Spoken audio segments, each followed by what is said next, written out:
ಜೀವನ ಶೈಲಿಯಿಂದ ಬರುವ ರೋಗಗಳಾಗಿವೆ. ಅದರಲ್ಲಿ ಪಾಠ ಅರ್ಥ ಮಾಡ್ತೀವಿ ಭಾಗ ಒಂದರಲ್ಲಿ. ಈಗ ಭಾಗ ಎರಡನ್ನು ಶುರು ಮಾಡ್ತೀವಿ. ಯಾವುದರಲ್ಲಿ? ಜೀವನ ಶೈಲಿಯಿಂದ ಬರುವ ರೋಗಗಳು. ಅದು ಭಾಗ ಎರಡರಲ್ಲಿ ಮಾಡ್ತೀವಿ. ಭಾಗ ಒಂದರಲ್ಲಿ ಏನು ತಿಳ್ಕೊಂಡಿದ್ದೀವಿ? ಜೀವನ ಶೈಲಿಯಿಂದ ಬರುವ ರೋಗಗಳಾದ ರಕ್ತದೊತ್ತಡ, ಹೃದ್ರೋಗಗಳು ಹಾಗೂ ಮಧುಮೇಹದ ಕಾರಣಗಳು ಮತ್ತು ಮುಂಜಾಗ್ರತಾ ಕ್ರಮಗಳ ಬಗ್ಗೆ ತಿಳ್ಕೊಂಡಿದ್ದೀವಿ. ಹಿಂದಿನ ತರಗತಿಯಲ್ಲಿ ತಿಳ್ಕೊಂಡಿದ್ವಿ. ಈಗ ಭಾಗ ಎರಡರಲ್ಲಿ ಏನು ಕಾರಣಗಳೇನು, ಜೀವನ ಶೈಲಿಗೆ ಬರುವ ಮುಂಜಾಗ್ರತಾ ಕ್ರಮಗಳೇನು, ಸ್ಥೂಲ ಕಾಯಿಲೆ ಅಂದ್ರೇನು, ಒತ್ತಡ ಅಂದ್ರೇನು, ಇದ್ರ ಬಗ್ಗೆ ತಿಳ್ಕೊಂಡಿದ್ದು. ಮತ್ತೆ ಹೆಚ್ಚಿನ ರಕ್ತದೊತ್ತಡ ಕಾರಣಗಳೇನು ಇದ್ರ ಬಗ್ಗೆ ತಿಳ್ಕೊಂಡಿದ್ದು. ಮತ್ತೆ ಲಕ್ಷಣ, ಅದರಿಂದ ಬರುವ ಲಕ್ಷಣಗಳು, ಆಮೇಲೆ ರೋಗ ಸ್ವಭಾವದ ಪರೀಕ್ಷಣೆ, ರೋಗ ಸ್ವಭಾವದ ಪರೀಕ್ಷಣೆ, ಅದರ ಬಗ್ಗೆ ತಿಳ್ಕೊಳ್ಳೋದು ಮುಂದಿನ ಪಾಠದಲ್ಲಿ. ಯಾವುದೇ ಜೀವನ ಶೈಲಿಯಿಂದ ಬರುವ ರೋಗಗಳ ಭಾಗ ತಿಳ್ಕೊಂಡಿದ್ದು. ಈಗ ಭಾಗ ಎರಡರಲ್ಲಿ ಉಳಿದ ಭಾಗವನ್ನು ತಿಳ್ಕೊಳ್ಳೋದು. ರೋಗ ಸ್ವಭಾವದ ಲಕ್ಷಣಗಳು. ರೋಗ ಸ್ವಭಾವದ ಲಕ್ಷಣಗಳು.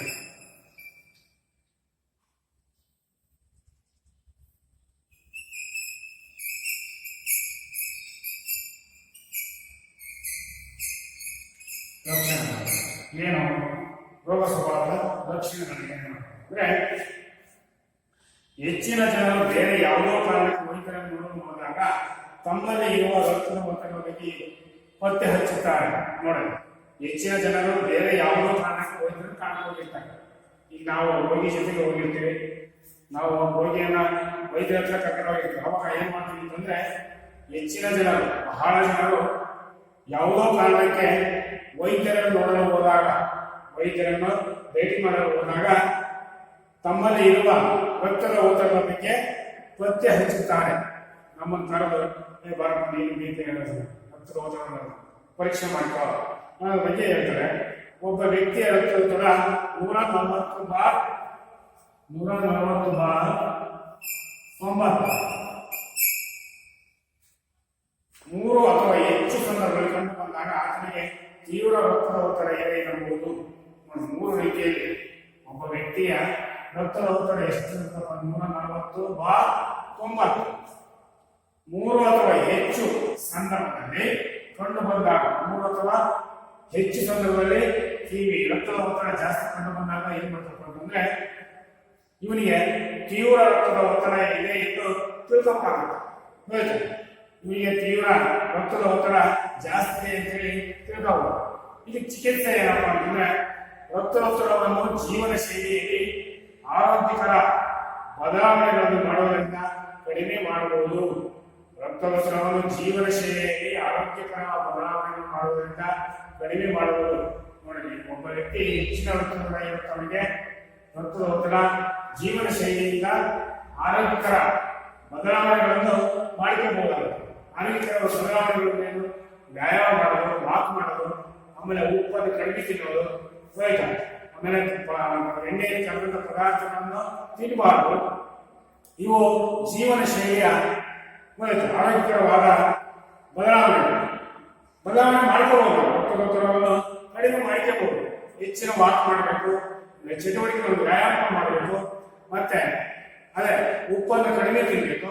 ಆಮೇಲೆ ಎಣ್ಣೆಯಲ್ಲಿ ಕರೆದಂತ ಪದಾರ್ಥಗಳು ಬೀದಿಯಲ್ಲಿ ಮಾಡಿರ್ತಕ್ಕಂಥದ್ದು, ರೋಡ್ ರಸ್ತೆಯ ಪಕ್ಕದಲ್ಲಿ ಮಾಡುವ ತಿನಿಸುಗಳನ್ನು ತಿನ್ನಬಾರದು. ಇದರಿಂದ ನಾವು ರಕ್ತದೊತ್ತಡವನ್ನು ಕಡಿಮೆ ಮಾಡಿಕೊಳ್ಳಬಹುದು. ಇಂತಹ ಬದಲಾವಣೆಗಳ ಯಾವ ಪರಿಣಾಮಕಾರಿಗಳಿಲ್ಲದೆ ಔಷಧಿಯ ಚಿಕಿತ್ಸೆ ಮಾಡಬೇಕಾಗುತ್ತದೆ. ಇದರಿಂದ ಆಗದೆ ಇದ್ರೆ, ರಕ್ತದೊತ್ತಡ ಕಡಿಮೆ ಆಗದೆ ಇದ್ರೆ, ನಾವು ವೈದ್ಯರ ಹತ್ರ ಹೋಗಿ ಚಿಕಿತ್ಸೆ ಪಡ್ಕೊಂಡ್ರೆ ನಮ್ಮ ರಕ್ತದೊತ್ತಡವನ್ನು ಕಡಿಮೆ ಮಾಡಿಕೊಳ್ಳಬಹುದು. ನಮ್ಮ ಜೀವನ ಶೈಲಿಯ ಆಹಾರಗಳು ಅವನ್ನ ಅದರಿಂದಲೂ ರಕ್ತದೊತ್ತಡ ಕಡಿಮೆ ಆಗಿದ್ರೆ ನಮ್ಮ ವೈದ್ಯರ ಬಳಿ ಹತ್ರ ಹೋಗಿ ನಾವು ಚೆಕ್ ಮಾಡಿಸ್ಕೊಂಡು, ಪರೀಕ್ಷೆ ಮಾಡಿಸ್ಕೊಂಡು ನಮ್ಮ ರಕ್ತದೊತ್ತಡವನ್ನು ಅದರಿಂದ ಚಿಕಿತ್ಸೆ ಪಡ್ಕೊಂಡು ನಮ್ಮ ರಕ್ತದೊತ್ತಡವನ್ನು ಕಡಿಮೆ ಮಾಡಿಕೊಂಡಿದ್ದಾರೆ. ಆಮೇಲೆ ರಕ್ತದೊತ್ತಡವನ್ನು ತಡೆಯುವ ವಿಧಾನಗಳೇನೇನು? ಯಾವ್ಯಾವ ವಿಧಾನಗಳು? ನಮ್ಮ ರಕ್ತದೊತ್ತಡ ತಡೆಯಲು ವಿಧಾನಗಳು ಯಾವ್ಯಾವು? ಜೀವನ ಶೈಲಿಯಲ್ಲಿ ಬದಲಾವಣೆಗಳನ್ನು ಮಾಡುವುದರಿಂದ ರಕ್ತದೊತ್ತಡವನ್ನು ತಡೆಯಬಹುದು. ಕೆಲವು ಅಂತ ಬದಲಾವಣೆಗಳು ಕೆಳಗಿರುತ್ತಿವೆ ನೋಡಿ. ಜೀವನ ಶೈಲಿಯಲ್ಲಿ ಬದಲಾವಣೆಗಳನ್ನು ಮಾಡುವುದರಿಂದ ನಮ್ಮ ಜೀವನದಲ್ಲಿ ನಮ್ಮ ಬದಲಾವಣೆಗಳನ್ನು ಕೆಟ್ಟ ಅಭ್ಯಾಸಗಳನ್ನು ಬಿಟ್ಟರೆ, ಕೆಟ್ಟ ಅಭ್ಯಾಸಗಳನ್ನು ಮಾಡ್ಬೇಕಾದ್ರೆ ನಾವು ಜೀವನದಲ್ಲಿ ನಮ್ಮ ಜೀವನದ ಶೈಲಿಯಲ್ಲಿ ಕೆಟ್ಟ ಅಭ್ಯಾಸಗಳನ್ನು ಮಾಡುವುದನ್ನು ಬಿಟ್ಟರೆ ರಕ್ತದೊತ್ತಡವನ್ನು ತಡೆಯಬಹುದು. ಅದೇ ಕೆಟ್ಟ ಆಹಾರ ತಿನ್ನೋದು, ಎಣ್ಣೆ ಕಳೆದಂತ ಆಹಾರ ತಿನ್ನೋದು, ಉಪ್ಪು ಜಾಸ್ತಿ ತಿನ್ನೋದು, ಇಂಥ ವ್ಯಾಯಾಮಗಳನ್ನು ಮಾಡದೇ ಇರೋದು, ಚಟುವಟಿಕೆಗಳನ್ನು ಮಾಡದೇ ಇರೋದು, ಕೆಲಸ ಮಾಡದೇ ಇರೋದು, ಇಂಥವನ್ನು ಮಾಡೋದ್ರಿಂದ ಮಾಡಬೇಕು. ಒಳ್ಳೆ ಆಹಾರ ತಿನ್ನಬೇಕು, ಒಳ್ಳೆ ಹಣ್ಣುಗಳನ್ನು ತಿನ್ನಬೇಕು, ಒಳ್ಳೆ ಉಪ್ಪನ್ನು ಕಡಿಮೆ ತಿನ್ನುವುದು, ಇಂಥವರಿಂದ ಚಟುವಟಿಕೆಗಳನ್ನು ಮಾಡುವುದು, ವ್ಯಾಯಾಮವನ್ನು ಮಾಡುವುದು, ಇಂಥವರಿಂದ ನಾವು ರಕ್ತದೊತ್ತಡವನ್ನು ತಡೆಯಬೇಕು. ಅಂತಹ ಬದಲಾವಣೆಗಳನ್ನು ಮಾಡುವ ಈ ಕೆಳಗಿನಂತೆ ಇವೆ. ದೇಹದ ತೂಕವನ್ನು ಆರೋಗ್ಯಕರ ಮಟ್ಟದಲ್ಲಿ ಇರಿಸುವುದು ಅಥವಾ ಹೆಚ್ಚಿನ ದೇಹದ ತೂಕವನ್ನು ಕಡಿಮೆ ಮಾಡುವುದು. ನೋಡಿ, ನಮ್ಮ ದೇಹದ ತೂಕ ನಾವು 90, 80, 100 ಮೇಲೆ ತೂಕ ಇರ್ತೀವಿ, ಅಷ್ಟು ಕೆಜಿ ಇರ್ತೀವಿ. ಅದನ್ನು ಕಡಿಮೆ ಮಾಡಿಕೊಂಡು ಹೋಯ್ತು.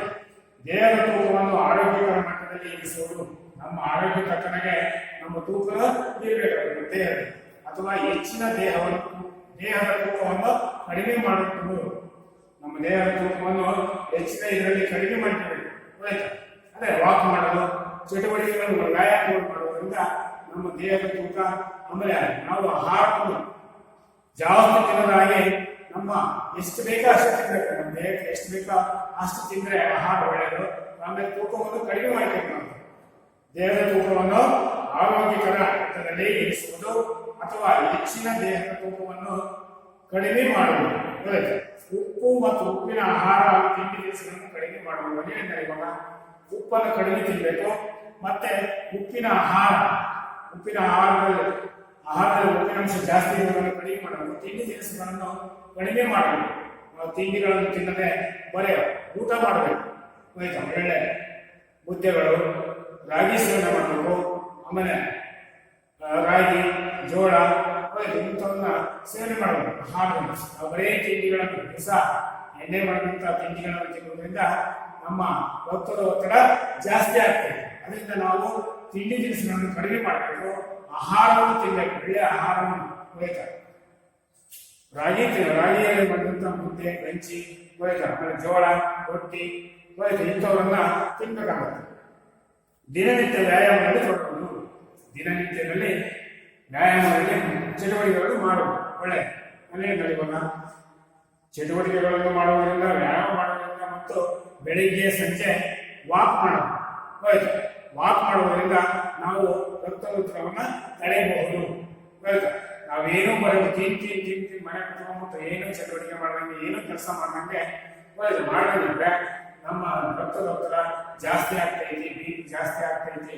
ಅದರಿಂದ ನಾವು ದಿನನಿತ್ಯ ವ್ಯಾಯಾಮಗಳು ಮಾಡಬೇಕು, ಚಟುವಟಿಕೆಗಳನ್ನು ಮಾಡಬೇಕು. ಆಮೇಲೆ ಬೆಳಿಗ್ಗೆ ಸಂಜೆ ವಾಕ್ ಮಾಡಬೇಕು. ಒಳ್ಳೆಯ ಆಹಾರವನ್ನು ಸೇವನೆ ಮಾಡೋದ್ರಿಂದ ನಮ್ಮ ರಕ್ತದೊತ್ತಡವನ್ನು ಕಡಿಮೆ ಮಾಡಿಕೊಳ್ಳಬೇಕು. ರಕ್ತದೊತ್ತಡವನ್ನು ತಡೆಯುವ ಆಹಾರವನ್ನು ಅಭ್ಯಾಸ ಮಾಡುವುದು.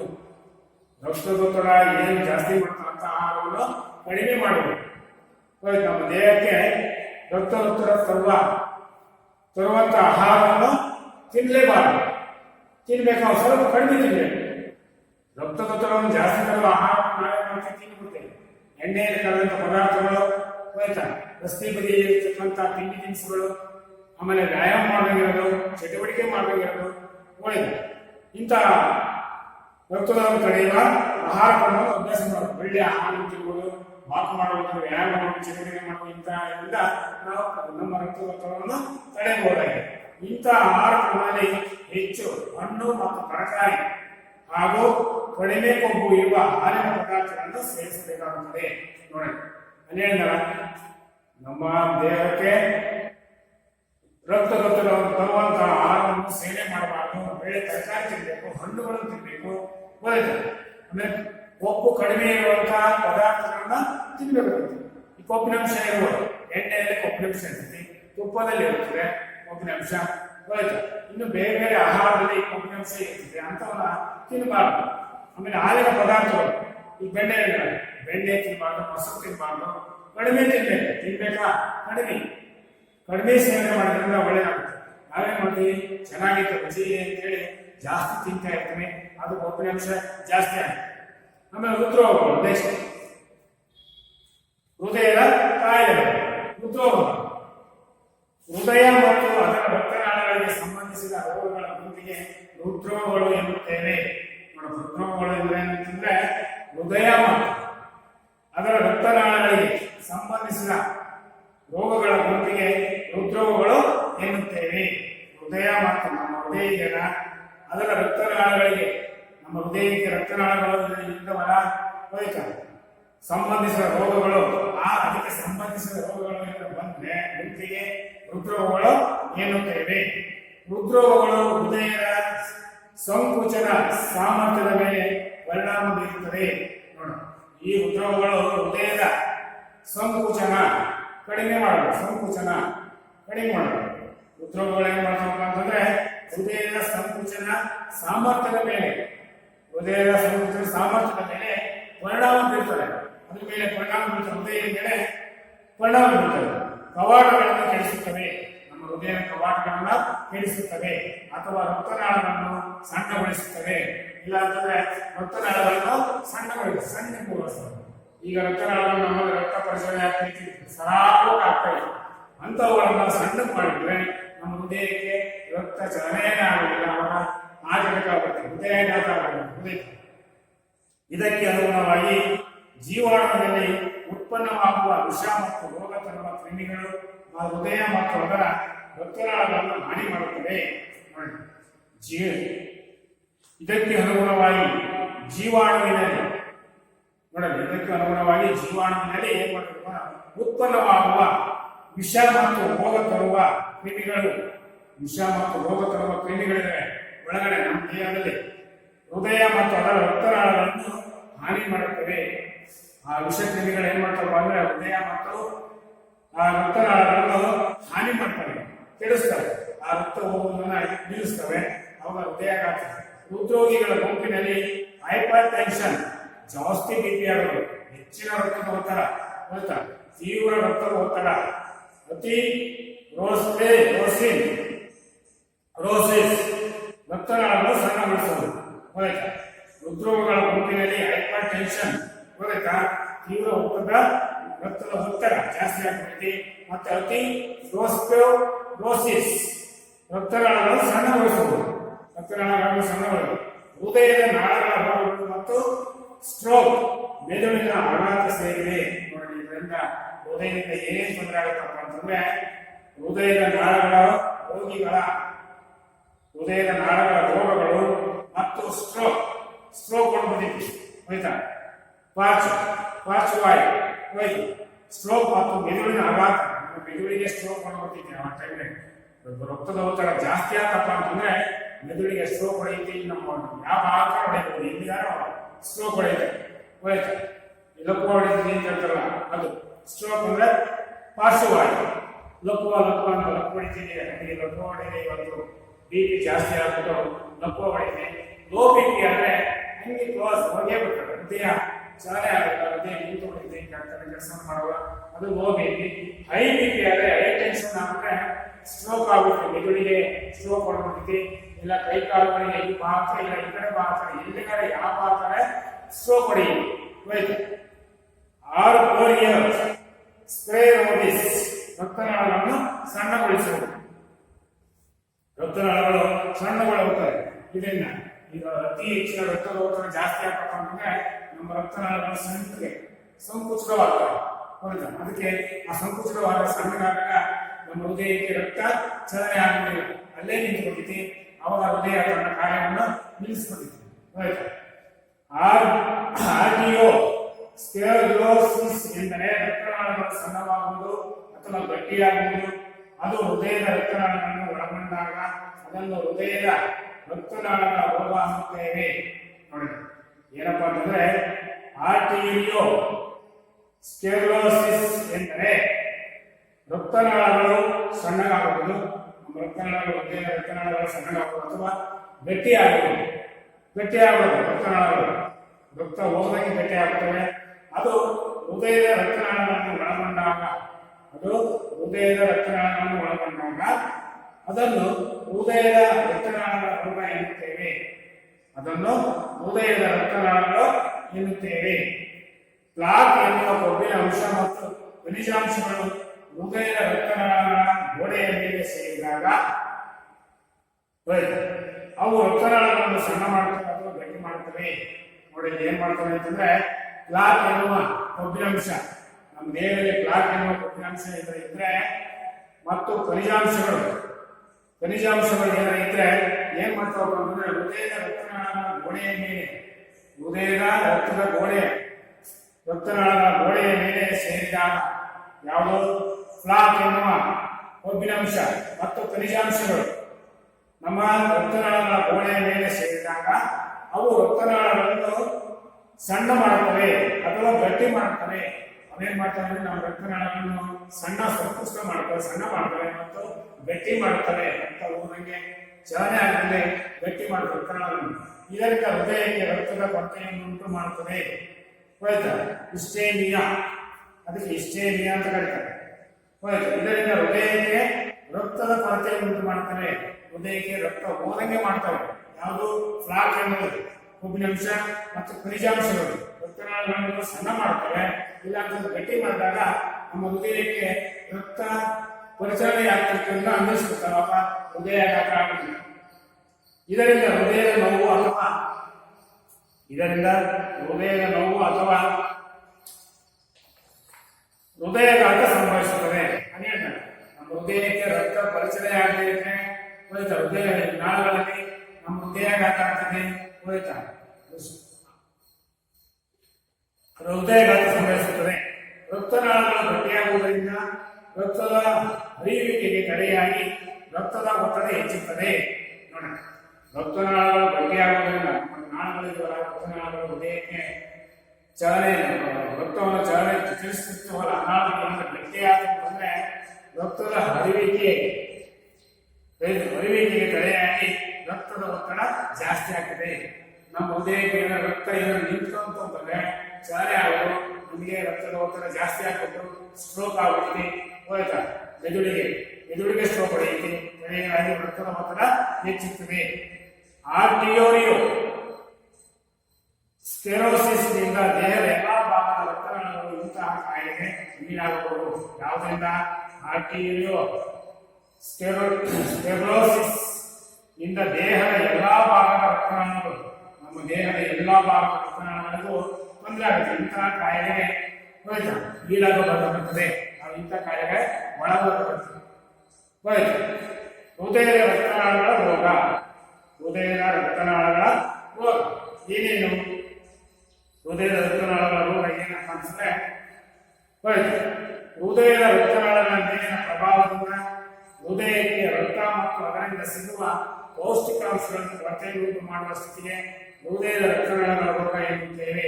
ನೋಡಿ, ಹೃದಯದ ರೋಗ ಏನು ಅಂತಂದ್ರೆ, ಹೃದಯದ ರಕ್ತನಾಳಗಳ ಮೇಲಿನ ಪ್ರಭಾವದಿಂದ ಹೃದಯಕ್ಕೆ ರಕ್ತ ಮತ್ತು ಅದರಿಂದ ಸಿಗುವ ಪೌಷ್ಟಿಕಾಂಶಗಳ ಕೊರತೆಯುಂಟು ಮಾಡುವ ಸ್ಥಿತಿಗೆ ಹೃದಯದ ರಕ್ತನಾಳಗಳ ರೋಗ ಎನ್ನುತ್ತೇವೆ.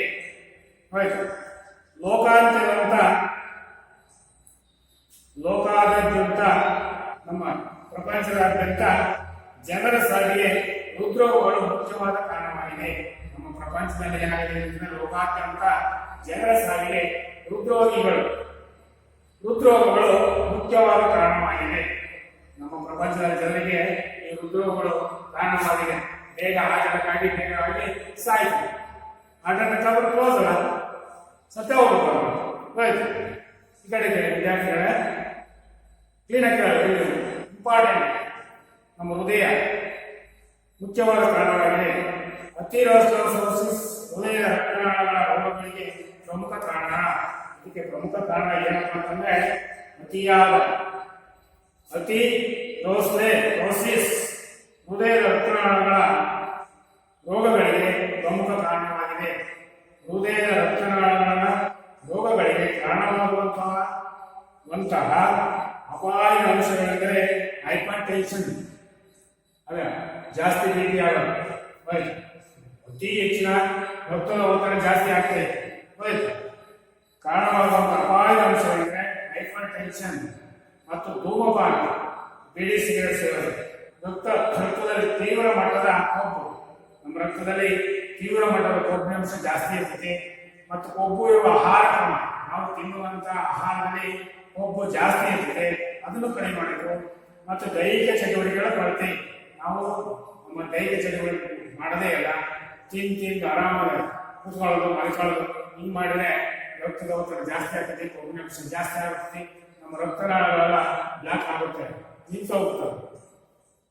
ಬೊಜ್ಜು ಬೆಳೆಯೋದು ಎಲ್ಲ ಪೂರ್ತಿ ಇಲ್ಲೆಲ್ಲ ಬೊಜ್ಜು ಬೆಳೆಯೋದು, ಸೊಂಟ ಹೊಟ್ಟೆ ಕೈ ಕಾಲುಗಳಲ್ಲೇ ಬೊಜ್ಜು ಬೆಳೆಯೋದು. ಮಧುಮೇಹ ಮತ್ತು ಒತ್ತಡ, ಮಧುಮೇಹ, ಶುಗರ್ ಮತ್ತು ಇದ್ರ ಜೊತೆಲಿ ಶುಗರು ಮತ್ತೆ ರಕ್ತದ ಒತ್ತಡದ ಜೊತೆಗೆ ಶುಗರ್ ಜಾಸ್ತಿ ಆಗುತ್ತೆ. ಮತ್ತೆ ನಮ್ಮ ಜೀವನ ಶೈಲಿಯಲ್ಲಿ ಬದಲಾವಣೆಗಳನ್ನು ಮಾಡುವುದರಿಂದ ಹೃದಯದ ರಕ್ತನಾಳಗಳ ರೋಗಗಳನ್ನು ತಡೆಯಬಹುದು.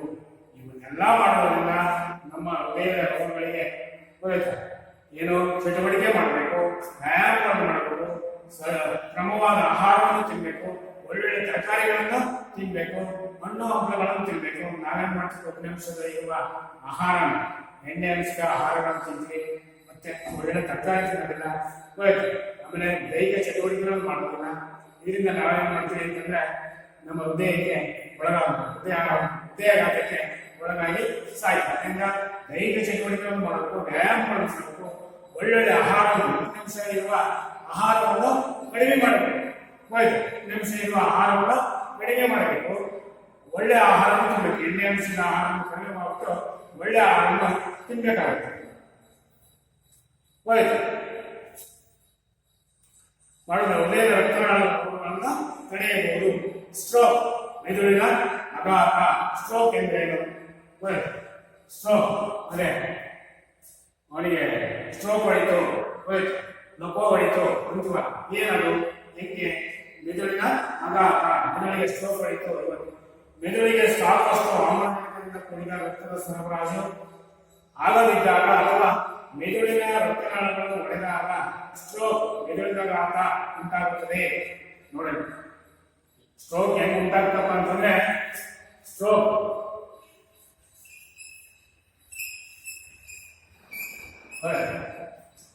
ಸ್ಟ್ರೋಕ್ ಹೆಂಗ್ ಉಂಟಾಗುತ್ತಪ್ಪ ಅಂತಂದ್ರೆ ನೋಡಿ, ಮೆದುಳಿಗೆ ಸಾಕಷ್ಟು ಆಮ್ಲಜನಕದಿಂದ ಕೂಡಿದ ರಕ್ತದ ಸರಬರಾಜು ಆಗದಿದ್ದಾಗ, ನಮ್ಮ ರಕ್ತವು ಆಮ್ಲಜನಕದೊಂದಿಗೆ ಹೋಗ್ತಿರ್ಬೇಕಾಗುತ್ತೆ.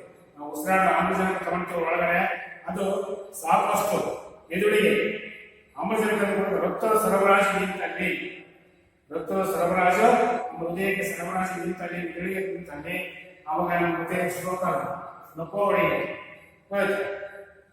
ಅಥವಾ ಮೆದುಳಿನ ರಕ್ತನಾಳಗಳು ಒಡೆದಾಗ, ನಮ್ಮ ಮೆದುಳಿನಲ್ಲಿರುವ ರಕ್ತನಾಳಗಳು ಏನಾರ ಪಂಚರ್ ಆಗಿದ್ರೆ, ಹೊಡೆದೋಗ್ಬಿಟ್ರೆ ಅವಾಗ ಏನಾಗುತ್ತೆ ಅಂತಂದ್ರೆ ಸ್ಟ್ರೋಕ್ ಆಗ್ಬಿಡುತ್ತೆ. ನಮ್ಮ ಮೆದುಳು ಸ್ಟ್ರೋಕ್ ಆಯ್ತು ಅಂತಂದ್ರೆ ಜೀವನದ ಕೋರ್ಸ್, ಅವನು ಬರೀ ಉಸಿರಾಟ ಅಂತ ಹೇಳ್ಬೋದು ಹೊರತು ಬೇರೆ ಕೆಲಸವನ್ನು ಮಾಡೋದ್ರಿಂದ ಸುಮ್ಮನೆ ಇರಬೇಕಾಗುತ್ತೆ.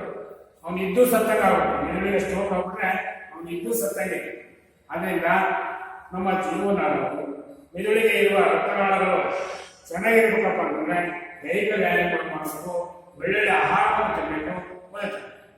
ಸ್ಟ್ರೋಕ್ ಮೆದುಳಿನ ರಕ್ತನಾಳಗಳಿಗೆ ಅಡಚಣೆಯಿಂದ ಅಥವಾ ಅವುಗಳ ಅಡವಿಕೆಯಿಂದ ಉಂಟಾಗುತ್ತದೆ. ನೋಡಿ, ಸ್ಟ್ರೋಕು ಮೆದುಳಿನ ರಕ್ತನಾಳಗಳಲ್ಲಿನ ಸ್ಟ್ರೋಕ್ ಏನಾಗುತ್ತವೆ, ಮೆದುಳಿನ ರಕ್ತನಾಳಗಳಿದಾವ, ಅದರೊಳಗಿನ ಅಡಚಣೆಯಿಂದ, ರಕ್ತನಾಳಗಳ ಅಡಚಣೆಯಿಂದ ಅಥವಾ ಅವುಗಳ ಒಡೆಯುವಿಕೆಯಿಂದ ಒಡ್ಕೊಂಡು ಹೋಗಿರ್ತಾವಲ್ಲ, ಮೆದುಳಿಂದ ಇರ್ತಕ್ಕಂಥ ರಕ್ತನಾಳಗಳು ಅಡಚಣೆ ಆಗಬೇಕು ಮತ್ತು ಹೊಡೆದೋಗ್ಬಿಟ್ರೆ ಒಡೆಯುವಿಕೆಯಿಂದ ಸ್ಟ್ರೋಕ್ ಉಂಟಾಗುತ್ತದೆ. ಸ್ಟ್ರೋಕ್ ಉಂಟಾಗುತ್ತದೆ. ಮತ್ತೆ ನಿಯಂತ್ರಣವಿಲ್ಲದಾಗ ಹೈಪರ್ ಟೆನ್ಷನ್, ತೀವ್ರ ರಕ್ತದ ಒತ್ತಡ ಮೆದುಳಾಘಾತಗಳಿಗೆ ಮುಖ್ಯ ಕಾರಣವಾಗಿದೆ. ಮೆದುಳಿಗೆ ಇದು ಮುಖ್ಯ ಕಾರಣವಾಗಿದೆ. ಹೈಪರ್ ಟೆನ್ಷನ್, ಅತಿ ಬಿಪಿ ಜಾಸ್ತಿ ಆಗ್ಬಿಟ್ಟು ಟೆನ್ಷನ್ ಮಾಡಿ ಜಾಸ್ತಿ ಬಿಪಿ ಬರಂಗೆ ಮಾಡಿದ್ರೆ ಹೈಪರ್ ಟೆನ್ಷನ್ ಅತಿ ಹೆಚ್ಚಿನ ರಕ್ತದ ಒತ್ತಡ ಜಾಸ್ತಿ ಆಗ್ಬಿಟ್ಟು ಮೆದುಳಿಗೆ ಆಘಾತವಾಗುತ್ತದೆ. ಇದು ಮುಖ್ಯ ಮೆದುಳಿಗೆ ಮುಖ್ಯ ಕಾರಣವಾಗ್ತದೆ. ಹೃದ್ರೋಗಗಳ ತಡೆಯುವಿಕೆ. ಈ ಹೃದ್ರೋಗಗಳನ್ನು ಹೇಗೆ ತಡೆಯಬೇಕು? ಉದಾಹರಣೆ ಹೃದ್ರೋಗಗಳು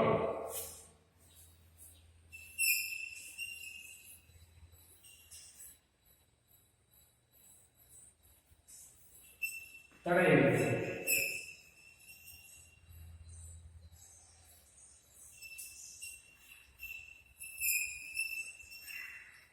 ಇವನ್ನು ಯಾವ ರೀತಿ ಹೃದ್ರೋಗಗಳನ್ನು ಹೇಗೆ ತಡೆಯುವುದು? ಈ BP ರಕ್ತದೊತ್ತಡ ಜಾಸ್ತಿ ಆದಂಗೆ ತಡೆಯಬೇಕಪ್ಪ ಅಂದ್ರೆ ಏನ್ ಮಾಡ್ಕೋಬೇಕು? 40ರಿಂದ 60 ವಯಸ್ಸಿನೊಳಗಿನ ವ್ಯಕ್ತಿಗಳಲ್ಲಿ ಹೃದಯಾಘಾತಗಳಿಗೆ ಮುಖ್ಯವಾಗಿ ಜೀವನ ಶೈಲಿಗಳ ಅಂಶಗಳು ಕಾರಣವಾಗಿವೆ. ನೋಡಿ, ಈ ವಯಸ್ಸಿನಲ್ಲಿ 40ರಿಂದ 60 ವರ್ಷ ವಯಸ್ಸಿರುವ ವ್ಯಕ್ತಿಗಳಲ್ಲಿ ಹೃದಯಾಘಾತಗಳಿಗೆ ಮುಖ್ಯವಾಗಿ ಜೀವನ ಶೈಲಿಗಳ ಅಂಶಗಳು ಕಾರಣವಾಗಿವೆ. ನಾವು ಮಾಡುವಂತಹ ಜೀವನ ಶೈಲಿ ಇದೆಯಲ್ಲ, ಇದು 40ರಿಂದ 60 ವರ್ಷ ಒಳಗಿನ ವ್ಯಕ್ತಿಯಲ್ಲಿ ಜಾಸ್ತಿ ಕಾಣಬರ್ತದೆ. ಯಾವುದೋ ಅಂಶಗಳು ಹೃದಯಾಘಾತದಲ್ಲಿ ಮುಖ್ಯವಾಗಿ ಹೃದಯಾಘಾತ ಆದ್ಮೇಲೆ ನಾವೇನ್ ಮಾಡ್ತೀವಿ? 40ರಿಂದ 60 ವರ್ಷ ಒಳಗಿನ ವ್ಯಕ್ತಿ ಏನ್ ಮಾಡ್ತಪ್ಪ ಅಂತಂದ್ರೆ, ಅವನು ಆರೋಗ್ಯಕರವಾಗಿರ್ಬೇಕು ಅಂತಂದ್ರೆ ದೈಹಿಕ ಚಟುವಟಿಕೆಗಳನ್ನು ಮಾಡಬೇಕು, ವ್ಯಾಯಾಮ ಮಾಡಬೇಕು, ಒಳ್ಳೆಯ ಆಹಾರವನ್ನು ತಿನ್ನಬೇಕು. ಒಳ್ಳೆಯದು. ಇದರಿಂದ ಜೀವನ ಶೈಲಿ ಅಂಶಗಳು ಕಾರಣವಾಗಿವೆ. ಧೂಮಪಾನ, ತೀವ್ರ ರಕ್ತದೊತ್ತಡ, ರಕ್ತದಲ್ಲಿ ಹೆಚ್ಚಿನ ಪ್ರಮಾಣ ಕೊಬ್ಬಿನ ಅಂಶ ಮತ್ತು ದೈಹಿಕ ಚಟುವಟಿಕೆ ಕೊರತೆ ಇವು ಹೃದಯಾಘಾತ ಮತ್ತು ಹೃದ್ರೋಗಗಳ ಅಪಾಯ ಹೆಚ್ಚಿಸುವಂತ ಅಂಶಗಳಾಗಿವೆ. ಯಾವ್ಯಾವ ಅಂಶಗಳು ಈ ಹೃದ್ರೋಗದಲ್ಲಿ ಇವೆ ಏನಪ್ಪ ಅಂತಂದ್ರೆ, ಧೂಮಪಾನ ಮಾಡುವುದು, ಬೀಡಿ ಸಿಗರೇಟ್ ಸೇರುವುದು ಮತ್ತು ತೀವ್ರ ರಕ್ತದೊತ್ತಡ, ಅತಿ ರಕ್ತದೊತ್ತಡ BP ಜಾಸ್ತಿ ಆಗಿರುವುದು, ರಕ್ತದಲ್ಲಿ ಹೆಚ್ಚಿನ ಪ್ರಮಾಣದ ಕೊಬ್ಬಿನ ಅಂಶ, ರಕ್ತದಲ್ಲಿ ಹೆಚ್ಚಿನ ಕೊಬ್ಬಿನ ಅಂಶ ಜಾಸ್ತಿ ಇರುವುದು, ನಮ್ಮ ರಕ್ತದಲ್ಲಿ ಕೊಬ್ಬಿನ ಅಂಶ ಜಾಸ್ತಿ ಇರುವುದು, ದೈಹಿಕ ಚಟುವಟಿಕೆ ಕೊರತೆ ಇವು ಹೃದಯಾಘಾತ ಮತ್ತು ಹೃದ್ರೋಗಗಳ ಅಪಾಯ ಹೆಚ್ಚಿಸುವಂತಹ ಅಂಶಗಳಾಗಿವೆ. ನೋಡಿ, ನಾವು ದೈಹಿಕ ಚಟುವಟಿಕೆಗಳನ್ನು ಮಾಡದೇ ಇದ್ರೆ ನಮ್ಮ ಹೃದಯಕ್ಕೆ ಆಘಾತವಾಗುತ್ತದೆ, ಆಮೇಲೆ ಕೊಬ್ಬಿನ ಅಂಶ ಜಾಸ್ತಿ ಆಗಿ ಇದಾಗ್ತದೆ. ಇವುಗಳಲ್ಲಿ ಒಂದನ್ನು ನಿಯಂತ್ರಿಸಿದರೆ ಇತರ ಅಂಶಗಳು ತಾನಾಗಿಯೇ ನಿಯಂತ್ರಣಕ್ಕೆ ಬರುತ್ತವೆ. ನೋಡಿ, ಈ ಹೇಳಿದಲ್ಲ, ದೈಹಿಕ ಚಟುವಟಿಕೆಗಳು ಅಥವಾ ವ್ಯಾಯಾಮಗಳು, ಆಮೇಲೆ ಕೊಬ್ಬಿನಾಂಶ ಇರುವಂತಹ ಆಹಾರಗಳನ್ನು ಯಾವುದಾದ್ರೂ ಒಂದು ತ್ಯಜಿಸಿದರೆ ಬಿಟ್ಟರೆ ಹೋಗುತ್ತೆ. ಕೊಬ್ಬಿನಾಂಶ ಇರುವ ಆಹಾರವನ್ನು ಬಿಡಬೇಕಾಗುತ್ತೆ, ಆಮೇಲೆ ದೈಹಿಕ ಚಟುವಟಿಕೆಗಳನ್ನು ಮಾಡಬೇಕಾಗುತ್ತೆ, ವ್ಯಾಯಾಮ ಮಾಡಬೇಕಾಗುತ್ತೆ. ಹೋಗುತ್ತೆ. ಇತರ ಅಂಶಗಳು ತಾನಾಗಿ ಇವುಗಳನ್ನು ಮಾಡೋದ್ರಿಂದ ಇತರ ಬೇರೆ ಕಾಯಿಲೆಗಳಿವಲ್ಲ, ಬೇರೆ ಅಂಶಗಳಿವಲ್ಲ, ಅವು ನಿಯಂತ್ರಣಕ್ಕೆ ಬರುತ್ತವೆ. ಯಾವುದರಿಂದ? ಒಳ್ಳೆಯ ಆಹಾರವನ್ನು ಸೇವನೆ ಮಾಡೋದ್ರಿಂದ, ದೈಹಿಕ ಚಟುವಟಿಕೆ ವ್ಯಾಯಾಮ ಮಾಡೋದ್ರಿಂದ ಬೇರೆ ಕಾಯಿಲೆಗಳು ತಾನಾಗಿ ನಿಯಂತ್ರಣಕ್ಕೆ ಬರುತ್ತವೆ. ಉದಾಹರಣೆಗೆ, ದಿನನಿತ್ಯ ದೈಹಿಕ ಚಟುವಟಿಕೆಗಳಿಂದ ನಾವು ದಿನನಿತ್ಯ ದೈಹಿಕ ಚಟುವಟಿಕೆ ಬೆಳಿಗ್ಗೆ ಸಂಜೆ, ಬೆಳಿಗ್ಗೆ 6 ಗಂಟೆ 5 ಗಂಟೆ ಅಥವಾ 6 ಗಂಟೆಯಿಂದ ದೈಹಿಕ ಚಟುವಟಿಕೆ ವಾಕ್ ಮಾಡೋದು, ದೈಹಿಕ ಚಟುವಟಿಕೆಗಳನ್ನು ಮಾಡುವುದು, ಮತ್ತು ಕೊಲೆಸ್ಟ್ರಾಲ್, ಕೊಬ್ಬಿನಾಂಶ, ರಕ್ತದ ಒತ್ತಡ, ದೇಹ ತೂಕ ಮತ್ತು ಒತ್ತಡ ಪ್ರಮಾಣವನ್ನು ನಿಯಂತ್ರಿಸಬಹುದಾಗಿದೆ. ಯಾವುದರಿಂದ? ದಿನನಿತ್ಯ ದೈಹಿಕ ಚಟುವಟಿಕೆಗಳನ್ನು ಮಾಡುವುದರಿಂದ ಮತ್ತೆ ಕೊಲೆಸ್ಟ್ರಾಲ್ ಇಲ್ಲದ ಆಹಾರವನ್ನು ಸೇವನೆ ಮಾಡುವುದರಿಂದ, ಒಳ್ಳೆಯ ಆಹಾರವನ್ನು ಸೇವನೆ ಮಾಡುವುದರಿಂದ ರಕ್ತದೊತ್ತಡ, ನಮ್ಮ ದೇಹದ ತೂಕವನ್ನು ಕಡಿಮೆ ಮಾಡಿಕೊಳ್ಳುವುದು ಮತ್ತು ಒತ್ತಡದ ಪ್ರಮಾಣವನ್ನು ನಿಯಂತ್ರಿಸಬಹುದಾಗಿದೆ. ನಮ್ಮ ರಕ್ತದ ಒತ್ತಡವನ್ನು ನಿಯಂತ್ರಿಸಬಹುದಾಗಿದೆ. ಉತ್ತಮ ಆರೋಗ್ಯಕ್ಕೆ ಕೆಳಗಿನ ಅಂಶಗಳನ್ನು ಪಾಲಿಸುವುದೇ ಅಗತ್ಯವಾಗುತ್ತದೆ. ಉತ್ತಮ ಆರೋಗ್ಯಕ್ಕೆ ಈ ಕೆಳಗೆ ಅಂಶಗಳಿವೆ, ಅವನ್ನ ಪಾಲಿಸಬೇಕಾಗುತ್ತೆ. ಅವನ್ನು ಪಾಲಿಸಿದರೆ ನಾವು ಉತ್ತಮ ಜೀವನ ಶೈಲಿಯನ್ನ ಮಾಡಬಹುದು. ಏನು? ಆರೋಗ್ಯಕರವಾದ ದೇಹ ತೂಕವನ್ನು ಪಾಲಿಸಬೇಕು. ನಮ್ಮ ಆರೋಗ್ಯಕರವಾದ ದೇಹದ ತೂಕ, ನಾವು ತೂಕ 80 ಮೇಲೆ ಇರಲೇಬಾರದು, ಒಳಗಡೆ ಇರಲಿ. 50, 60, ಹಿಂಗೆ 70, 80 ಮೇಲೆ ದೇಹ ತೂಕ ಜಾಸ್ತಿ ಆಗುತ್ತೆ. ಆಮೇಲೆ ಕೊಬ್ಬಿನಾಂಶ ಜಾಸ್ತಿ ಆಗುತ್ತೆ, ರಕ್ತದೊತ್ತಡ, ಆಮೇಲೆ ಇವು ಸಕ್ಕರೆ ಕಾಯಿಲೆಗಳು ಶುರು ಆಗ್ತವೆ. ಅದಕ್ಕೆ ಏನ್ ಮಾಡಬೇಕಪ್ಪ ಅಂದ್ರೆ ಆರೋಗ್ಯಕರ ದೇಹ ತೂಕವನ್ನು ಪಾಲಿಸಬೇಕು. ನಮ್ಮ ದೇಹದ ತೂಕವನ್ನು ಸಮನಾಗಿ ನೋಡಿಕೊಳ್ಳುವುದು, ಮತ್ತೆ ಆಹಾರದಲ್ಲಿ ಕೊಬ್ಬಿನಾಂಶ ಕಡಿಮೆ ಮಾಡುವುದು, ನಾವು ತಿನ್ನುವಂತ ಆಹಾರದಲ್ಲಿ ಉಪ್ಪಿನಾಂಶ ಇರುವ ಆಹಾರವನ್ನು ಸೇವನೆ ಮಾಡಬಾರದು. ಹೋಯ್ತಾ ಅದರಲ್ಲಿ ಕಡಿಮೆ ಮಾಡ್ತೀವಿ. ಉಪ್ಪಿನಾಂಶ ಇರುವ ಆಹಾರವನ್ನು ಕಡಿಮೆ ತಿನ್ನುವುದು. ನಾವೇನ್ ಮಾಡ್ತೀವಿ, ರುಚಿಯಾಗಿದೆ ಅಂತೇಳಿ ಉಪ್ಪಿನಾಂಶ ಇರುವ ಆಹಾರವನ್ನು ಸೇವನೆ ಮಾಡ್ತೀವಿ. ಅದರಿಂದ BP ಜಾಸ್ತಿ ಆಗುತ್ತೆ. ಅದರಿಂದ ಏನ್ ಮಾಡ್ಬೇಕಪ್ಪ ಅಂತಂದ್ರೆ ಉಪ್ಪಿನಾಂಶ ಇರುವ ಆಹಾರವನ್ನು ಕಡಿಮೆ ತಿನ್ನುವುದು. ಆಮೇಲೆ ಆಹಾರದ ಉಪ್ಪಿನ ಸೇವನೆ ಕಡಿಮೆ ಮಾಡುವುದು. ನಾವು ತಿನ್ನುವಂತ ಆಹಾರದಲ್ಲಿ ಏನ್ ಬೇಕಪ್ಪ ಅಂತಂದ್ರೆ ಉಪ್ಪಿನಾಂಶ ಇರುವ ಆಹಾರವನ್ನು ಸೇವನೆ ಮಾಡಲೇಬಾರದು. ಕಡಿಮೆ ಹಾಕೊಂಡು ತಿನ್ಬೇಕು. ಈಗ ನಾವು ಸಾಂಬಾರಲ್ಲಿ ಉಪ್ಪು ಜಾಸ್ತಿ ಹಾಕಿರ್ತೀವಿ, ಅದನ್ನ ತಿನ್ನಕ್ ಹೋಗಬಾರ್ದು. ನಾವೇನ್ ಮಾಡ್ತೀವಿ, ರುಚಿಯಾಗಿದೆ ಅಂತೇಳಿ ತಿನ್ಬಿಡ್ತೀವಿ. ತಿಂದ್ಮೇಲೆ ನಮ್ಮ ರಕ್ತದೊತ್ತಡ ಜಾಸ್ತಿ ಆಗ್ತದೆ. ಅದರಿಂದ ಉಪ್ಪಿನಾಂಶ ಇರುವ ಆಹಾರವನ್ನು ಸೇವನೆ ಮಾಡಬಾರದು, ಕಡಿಮೆ ಮಾಡಬೇಕು. ನಾರಿನಾಂಶ, ದವಸ ಧಾನ್ಯ, ಹಣ್ಣು ಮತ್ತು ತರಕಾರಿಯನ್ನು ಒಳಗೊಂಡ ಆಹಾರವನ್ನು ಪಾಲಿಸುವುದು. ನೋಡಿ, ನಾರಿನಾಂಶ ಇರುವ ತರಕಾರಿಗಳು, ಆಮೇಲೆ ದವಸ ಧಾನ್ಯ, ಅದೇನಿಲ್ಲ, ರಾಗಿ, ಜೋಳ, ಅಕ್ಕಿನೂ ಕಡಿಮೆ ತಿನ್ನಬೇಕು. ಬೇರೆ ಬೇರೆ ಧಾನ್ಯಗಳನ್ನ ಸೇವನೆ ಮಾಡಬೇಕು. ಅವನ್ನ ಮಾಡ್ಕೊಂಡು ಧಾನ್ಯವನ್ನ ತಿನ್ಬೇಕು. ನಾರಿನಾಂಶ, ದವಸ ಧಾನ್ಯ, ಹಣ್ಣು ಮತ್ತು ತರಕಾರಿಯನ್ನು ಒಳಗೊಂಡ ಆಹಾರ ಕ್ರಮವನ್ನು ಪಾಲಿಸುವುದು. ಒಳ್ಳೆಯ ಆಹಾರ ಕ್ರಮವನ್ನು ಪಾಲಿಸಬೇಕು. ವಾರದಲ್ಲಿ 5 ಸಲ ದಿನಕ್ಕೆ ಕನಿಷ್ಠ 30 ನಿಮಿಷದಷ್ಟು ಸಾಧಾರಣವಾದ ದೈಹಿಕ ಚಟುವಟಿಕೆಯಲ್ಲಿ ತೊಡಗುವುದು. ವಾರದಲ್ಲಿ 5 ಸಲ. ಈಗ ಸೋಮವಾರದಿಂದ ಶನಿವಾರವರೆಗೆ 5 ದಿವಸ ಏನ್ ಮಾಡಬೇಕಪ್ಪ ಅಂದ್ರೆ ಕನಿಷ್ಠ 30 ನಿಮಿಷ, ಅರ್ಧ ಗಂಟೆ ನಾವು ಆದ್ರೆ ವ್ಯಾಯಾಮ ದೈಹಿಕ ಚಟುವಟಿಕೆಗಳಲ್ಲಿ ಪಾಲ್ಗೊಳ್ಳಬೇಕಾಗುತ್ತೆ. ನಾವು ಅರ್ಧ ಗಂಟೆ ಆದ್ರೆ ದೈಹಿಕ ಚಟುವಟಿಕೆಗಳು ವ್ಯಾಯಾಮವನ್ನು ಮಾಡೋದ್ರಿಂದ ನಮ್ಮ ರಕ್ತದೊತ್ತಡವನ್ನು ಕಡಿಮೆ ಮಾಡಿಕೊಳ್ಳಬೇಕಾಗುತ್ತೆ. ಹೋಯ್ತು, ನಾವೇನ್ ಮಾಡ್ತೀವಿ, ತಿಂದಂತ ಆಹಾರ ಜೀರ್ಣ ಆಗೋದಿಲ್ಲ. ತಿಂದು ಕುತ್ಕೊಂಡ್ಬಿಟ್ಟು ಮಲಗೋದು, ಬರೀ ಇವನ್ನೇ ಮಾಡಿದ್ರೆ ಏನಾಗ್ತಪ್ಪ ಅಂದ್ರೆ ನಾವು ತಿಂದಂತ ಆಹಾರವನ್ನು ಜೀರ್ಣ ಆಗೋದಿಲ್ಲ, ಉಪ್ಪಿನಾಂಶ ಜಾಸ್ತಿ ಆಗುತ್ತೆ. ಇದರಿಂದ ರಕ್ತದೊತ್ತಡ ಮತ್ತು ಸಕ್ಕರೆ ಕಾಯಿಲೆಗೆ ಕಾರಣವಾಗುತ್ತೆ. ಮಧುಮೇಹ, ಸಕ್ಕರೆ ಕಾಯಿಲೆ, ಇಲ್ಲೇನು ಮಧುಮೇಹ ಹೆಂಗೆ ಉಂಟಾಗುತ್ತೆ ಮಾಡ್ತೀವಿ ನಮ್ಮ ದೇಹದಲ್ಲಿ ನೋಡಿ. ಗಾಡಿ ಚಲಿಸಲು ಪೆಟ್ರೋಲ್ ಅಗತ್ಯವಿದ್ದಂತೆ ಗ್ಲೂಕೋಸ್ ನಮಗೆ ಶಕ್ತಿ ಒದಗಿಸುವ ಮುಖ್ಯವಾದ ಅಂಶವಾಗಿದೆ. ನೋಡಿ, ಈಗ ನಾವು ಏನಾರ ಬೈಕ್ ಓಡಿಸೋದಾಗಲಿ, ಬಸ್ ಓಡಿಸೋದಾಗಲಿ, ಟ್ರ್ಯಾಕ್ಟರ್ ಓಡಿಸೋದಾಗಲಿ, ಅದಕ್ಕೆ ಪೆಟ್ರೋಲ್ ಅಗತ್ಯವಿದ್ದಂತೆ ನಮ್ಮ ದೇಹಕ್ಕೆ ಗ್ಲೂಕೋಸ್ ಅಂಶ ಬೇಕೇ ಬೇಕು. ನಮಗೆ ಶಕ್ತಿ, ಗ್ಲೂಕೋಸ್ ಅಂಶ ಇದೆಯಲ್ಲ, ನಮಗೆ ಶಕ್ತಿ ಒದಗಿಸುವ ಮುಖ್ಯವಾದ ಅಂಶವಾಗಿದೆ. ಈಗ ನಾವೇಗೆ ಬೈಕ್ಗೆ ಪೆಟ್ರೋಲ್ ಹಾಕೊಂಡು ಓಡಿಸ್ತೇವ, ಅದೇ ರೀತಿ ನಮ್ಮ ದೇಹಕ್ಕೆ ಗ್ಲೂಕೋಸ್ ನಮಗೆ ಪೆಟ್ರೋಲ್ ಇದ್ದಂಗೆ. ಅಲ್ಲೇ ಸಕ್ಕರೆ ಕಾಯಿಲೆ ಉಂಟಾಯ್ತು ಅಂದ್ರೆ ಹೋಯ್ತು. ಅದು ಅರ್ಥ ಆಗ್ತದೆ. ಪೆಟ್ರೋಲಿಗೆ ಗಾಡಿ ಪೆಟ್ರೋಲ್ ಹಾಕಿದ್ರೆ ಮುಂದ್ಕೋಡೋದು, ಪೆಟ್ರೋಲ್ ಇಲ್ಲ ಅಂತಂದ್ರೆ ಮುಂದ್ಕೋಗೋದೇ ಅಲ್ಲ, ನಾವು ಚಲಿಸೋದೇ. ಅದೇ ರೀತಿ ನಮ್ಮ ದೇಹಕ್ಕೆ ಗ್ಲೂಕೋಸಿನ ಅಂಶ ಇರಲೇಬೇಕು. ಗ್ಲೂಕೋಸ್ ಅಂಶ ಇಲ್ಲ ಅಂತಂದ್ರೆ ಶಕ್ತಿ ಬರೋದಿಲ್ಲ. ಆಮೇಲೆ ಏನಾಗುತ್ತೆ, ಸಕ್ಕರೆ ಕಾಯಿಲೆ ಉತ್ಪತ್ತಿ ಆಗುತ್ತೆ. ಗಾಡಿ ಚಲಿಸಲು ಪೆಟ್ರೋಲ್ ಅಗತ್ಯವಿದ್ದಂತೆ ಹೆಂಗೆ ಗಾಡಿ ಚಾಲನೆ ಮಾಡಕ್ಕೆ ಪೆಟ್ರೋಲ್ ಹೆಂಗೆ ಬೇಕೋ ಹಂಗೆ ಮನುಷ್ಯನಿಗೆ ಗ್ಲೂಕೋಸ್ ಅಂಶ ಇರುವ ಪದಾರ್ಥ ಗ್ಲೂಕೋಸ್ ಇರಬೇಕು. ಗಂಜಿ ಮತ್ತು ಸಕ್ಕರೆಗಳಂತಹ ಶರ್ಕರೆ ಪಿಷ್ಟಗಳಿಂದ ಗ್ಲೂಕೋಸ್ ನಮಗೆ ದೊರಕುತ್ತದೆ. ನೋಡಿ, ಗಂಜಿ, ಸಕ್ಕರೆಗಳಂತಹ ಶರ್ಕರ ಪಿಷ್ಟಗಳಿಂದ ಗ್ಲೂಕೋಸ್ ನಮಗೆ ದೊರಕುತ್ತದೆ. ಗಂಜಿ ಅಥವಾ ಮತ್ತೆ ಸಕ್ಕರೆ ಪಿಷ್ಟಾಂಶಗಳು, ಸಕ್ಕರೆಗಳಂತಹ ಶರ್ಕರ ಪಿಷ್ಟಗಳಿಂದ ಗ್ಲೂಕೋಸ್ ನಮಗೆ ದೊರಕುತ್ತದೆ. ಉದಾಹರಣೆ, ಅನ್ನ ಮತ್ತು ಗೋಧಿ, ಅನ್ನದಲ್ಲಿ ಸಿಗುತ್ತೆ, ಮತ್ತು ಗೋಧಿಯಲ್ಲಿ ಧಾನ್ಯಗಳು ಮತ್ತು ಹಣ್ಣು, ಕೇಕ್ ಇತ್ಯಾದಿ.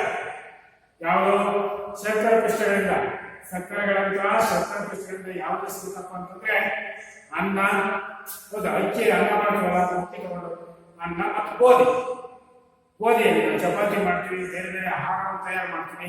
ಇದರಿಂದ ಸಿಗುತ್ತೆ ನಮಗೆ ಶರ್ಕರ ಪಿಷ್ಟಗಳು. ಸಕ್ಕರೆಗಳಂತಹ ಶರ್ಕರ ಪಿಷ್ಟಗಳು ಧಾನ್ಯಗಳಿಂದ ಸಿಗುತ್ತೆ. ಮತ್ತು ಹಣ್ಣುಗಳನ್ನು ತಿನ್ನುವುದರಿಂದ ಗ್ಲೂಕೋಸ್ ಅಂಶ ಇರುತ್ತೆ, ಮತ್ತು ಕೇಕ್ ಇತ್ಯಾದಿ. ದೇಹಕ್ಕೆ ಅಗತ್ಯವಿರುವ ಪ್ರಮಾಣಕ್ಕಿಂತ ಹೆಚ್ಚಾಗಿ ಗ್ಲೂಕೋಸ್ ದೊರಕಿದರೆ ಅಂತಹ ಹೆಚ್ಚಿನ ಗ್ಲೂಕೋಸ್ ಪಿತ್ತಜನಕಗಳಿಗೆ ಶೇಖರಣೆಗೊಳ್ಳುತ್ತದೆ. ನೋಡಿ, ದೇಹಕ್ಕೆ ಅಗತ್ಯ ಇರುವ ಪ್ರಮಾಣಕ್ಕಿಂತ ಹೆಚ್ಚಾಗಿ ಗ್ಲೂಕೋಸ್ ದೊರಕಿದರೆ ನಮ್ಮ ದೇಹಕ್ಕೆ ಎಷ್ಟು ಬೇಕೋ ಅಷ್ಟು ಗ್ಲೂಕೋಸ್ ಬೇಕಾಗುತ್ತದೆ. ಅದಕ್ಕಿಂತ ಹೆಚ್ಚಾಗಿ ಗ್ಲೂಕೋಸ್ ಉತ್ಪತ್ತಿ ನಮ್ಮ ದೇಹದಲ್ಲಿ ದೊರಕಿದರೆ ಅಂತಹ ಹೆಚ್ಚಿನ ಗ್ಲೂಕೋಸ್ ಪಿತ್ತಜನಕಾಂಗದಲ್ಲಿ ಶೇಖರಣೆಗೊಳ್ಳುತ್ತದೆ. ಜಾಸ್ತಿ ಆದಂತಹ ಗ್ಲೂಕೋಸ್ ಏನಾಗುತ್ತದೆ ನಮ್ಮ ಪಿತ್ತಜನಕಾಂಗದಲ್ಲಿ ಶೇಖರಣೆಗೊಳ್ಳುತ್ತದೆ. ಅಲ್ಲಿ ಸಾಕಾಗಿ ಉಳ್ಕೊಂಡಿದೆ ಯಾವುದು ನಮ್ಮ ದೇಹಕ್ಕೆ ಎಷ್ಟು ಬೇಕೋ ಅಷ್ಟು ಬಳಸ್ಕೊಂಡ್ರೆ ಜಾಸ್ತಿ ಇತ್ತು ಅಂತಂದ್ರೆ ಗ್ಲೂಕೋಸ್ ಅಂಶ ನಮ್ಮ ಪಿತ್ತಜನಕಾಂಗದಲ್ಲಿ ಶೇಖರಣೆಯಾಗುತ್ತದೆ. ದೇಹವು ಗ್ಲೂಕೋಸಿನ ಮಟ್ಟವನ್ನು ನಿಯಂತ್ರಿಸಲು ಅಸಾಧ್ಯವಾದಾಗ ರಕ್ತದಲ್ಲಿ ಅಧಿಕ ಗ್ಲೂಕೋಸ್ ಉಂಟಾಗಿ ಮಧುಮೇಹ ಎಂಬ ಸ್ಥಿತಿಯನ್ನು ಉಂಟು ಮಾಡುತ್ತದೆ. ನೋಡಲಿ, ಮಧುಮೇಹ ಎಂಬಂತ ಸಕ್ಕರೆ ಕಾಯಿಲೆ ನೋಡಿ ಇಲ್ಲೇ ಹೇಳ್ತದೆ. ಅಂತಹ ಹೆಚ್ಚಿನ ಗ್ಲೂಕೋಸ್ ಪಿತ್ತಜನಕಾಂಗದಲ್ಲಿ ಶೇಖರಣೆಗೊಳ್ಳುತ್ತದೆ. ಯಾವುದು ಜಾಸ್ತಿ ಆದಂತಹ ಗ್ಲೂಕೋಸ್ ಏನಾಗುತ್ತಿದ್ರೆ ನಮ್ಮ ಪಿತ್ತಜನಕಾಂಗದಲ್ಲಿ ಶೇಖರಣೆಗೊಂಡು ನಮ್ಮ ಸಕ್ಕರೆ ಕಾಯಿಲೆಗೆ ಮೂಲ ಕಾರಣವಾಗುತ್ತದೆ.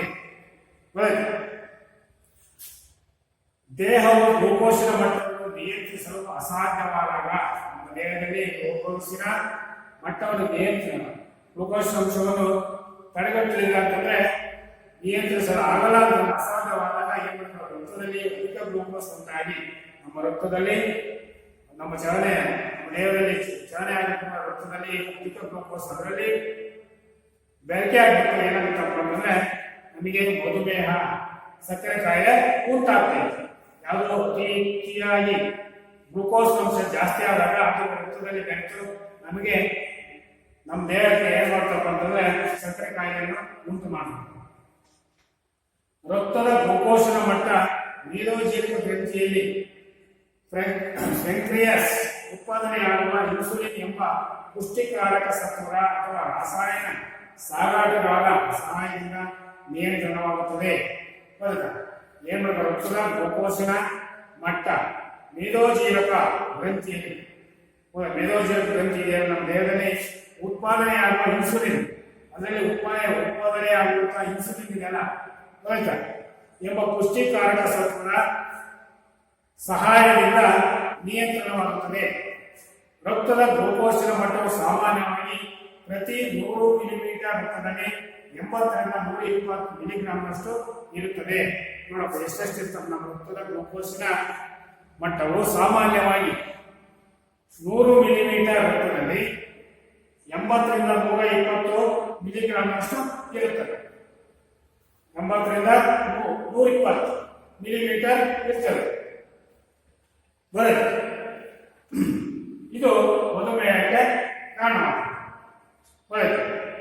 ಯಾವುದು ನಮ್ಮ ದೇಹದಲ್ಲಿ ರಕ್ತದ ಗ್ಲೂಕೋಸಿನ ಮಟ್ಟವು ಸಾಮಾನ್ಯವಾಗಿ ಪ್ರತಿ 100 ಮಿಲಿಮೀಟರ್ ರಕ್ತದಲ್ಲಿ 80 ರಿಂದ 120 ಮಿಲಿಗ್ರಾಂನಷ್ಟು ಇರುತ್ತದೆ. ವಿದ್ಯಾರ್ಥಿಗಳ ಇವತ್ತಿನ ಪಾಠವನ್ನು ಮುಗಿಸೋಣ. ಉಳಿದ ಭಾಗವನ್ನು ಮುಂದಿನ ತರಗತಿಯಲ್ಲಿ ತಿಳ್ಕೊಳ್ಳೋಣ.